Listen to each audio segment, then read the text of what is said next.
ধরেন কৃষিকাজ আপনি জীবনে কোনো দিন করেন নাই, সেই কৃষিকাজটা যে আপনি হলো কখন স্প্রে দিবেন, কখন সার দিবেন, কখন ওষুধ দিবেন, সেই জিনিসগুলো প্র্যাকটিক্যাল জিনিসগুলো আমরা প্রেসক্রিপশন আকারে দিয়ে দিই।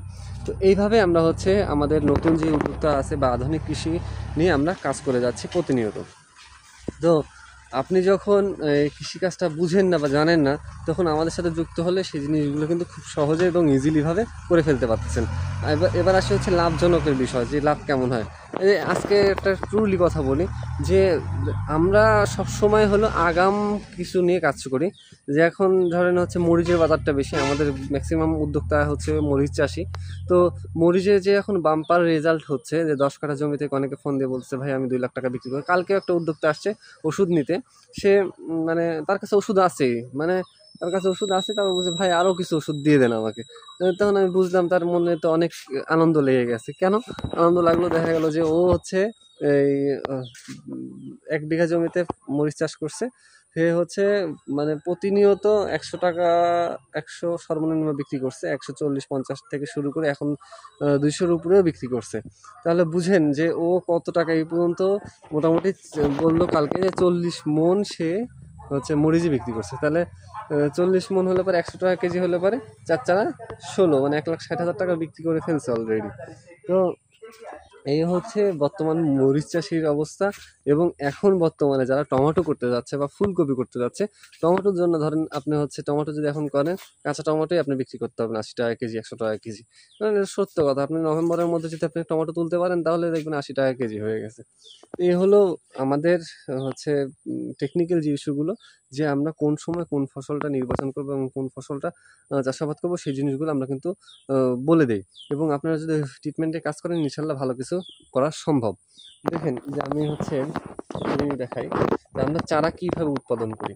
আমরা প্রথমে কোকোপিট, আমরা ডিরেক্ট হচ্ছে যশোর থেকে কোকোপিটটা নিয়ে আসি, শুকনো ডাস্ট, সেই ডাস্টগুলো ভিজায় রাখি এবং ওর মধ্যে বিভিন্ন মেডিসিন, দেখা গেল যে হচ্ছে টাইকোডার্মা, তারপরে হচ্ছে জৈব সার, এগুলো সব কিছু মিক্সার দিয়ে, NPK, এগুলো সব মিক্সার দিয়ে আমরা হচ্ছে কোকোপিটটা উৎপাদন করি। কোকোপিট বলতে হচ্ছে এই ট্রেতে যে জিনিসগুলো দিই সেটা হচ্ছে কোকোপিট। এবং তারপরে এই কোকোপিটটা সুন্দর করে দেওয়ার পরে আমরা হচ্ছে যে কোনো ধরনের চারা এর মধ্যে দিয়ে দিই। তারপর এই চারাগুলো আমরা কি করব, কারণ এই যে এই চারাগুলো আমরা হচ্ছে সুন্দরভাবে কিন্তু বসাই দিই। এই আমাদের প্রত্যেকটা একটা ট্রে বসাতে আমরা হচ্ছে 5 টাকা করে দিয়ে দিই আমাদের মহিলা যেই হচ্ছে কর্মচারীগুলো আছে। তারপরে দেখবেন যে এই চারাগুলো সুন্দর করে হওয়ার পরে এই যে দেখতে পাচ্ছেন যে শিকড়, 100% শিকড়যুক্ত চারা কিন্তু আমরা উদ্যোক্তাদের হাতে পৌঁছে দিই। এই 100% শিকড়যুক্ত চারা যখন যাবে আপনার কাছে, তখন আপনি বুঝবেন মাটির চারা এই চারার মধ্যে পার্থক্যটা কি। মাটিতে যখন আপনি চারাটা নেবেন, দেখা যাবে চারাটা ছিঁড়ে যায়। কিন্তু যেমন ধরেন আমি হচ্ছে এই চারাটা তুলি, এই যে এই চারাটা তুলি, ধরেন এই যে মাটির থেকে যদি তুলেন আপনি, তাহলে হবে এরকম চারা, মাটির থেকে টান দিলে হয়ে যাবে এরকম। কিন্তু আপনি বুঝেন যে এই চারা আর এই চারার মধ্যে পার্থক্যটা কি। এই চারার মধ্যে পার্থক্য কি বলেন?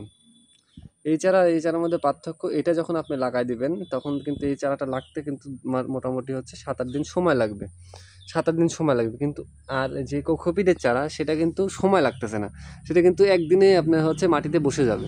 তো এই হলো চারার ফ্যাসিলিটি। যদি আপনি চারাটা সঠিকভাবে সঠিক জায়গা থেকে সঠিক পরিমাণে নেন, তাহলে কিন্তু আপনি কৃষিতে লস খাওয়ার কোনো ইয়ে নাই। আপনি মনে করেন আজকে হচ্ছে আগস্ট মাসের 4 তারিখ। তো আজকে আগস্ট মাসের 4 তারিখ, আপনার যদি এখন ফুলকপি লাগান, এই ফুলকপিটার বয়স হচ্ছে আপনার হচ্ছে 60 দিনে এটা হচ্ছে ফুল দিবে, মানে 7 দিনে আপনি হারভেস্ট করতে পারবেন। তাহলে এখন যদি আগস্ট, অক্টোবর, নভেম্বরের 5-6 তারিখে যদি আপনি ফুলকপি তুলেন, আপনি বুঝেন কত টাকা হচ্ছে টাকা কেজি দর থাকবে।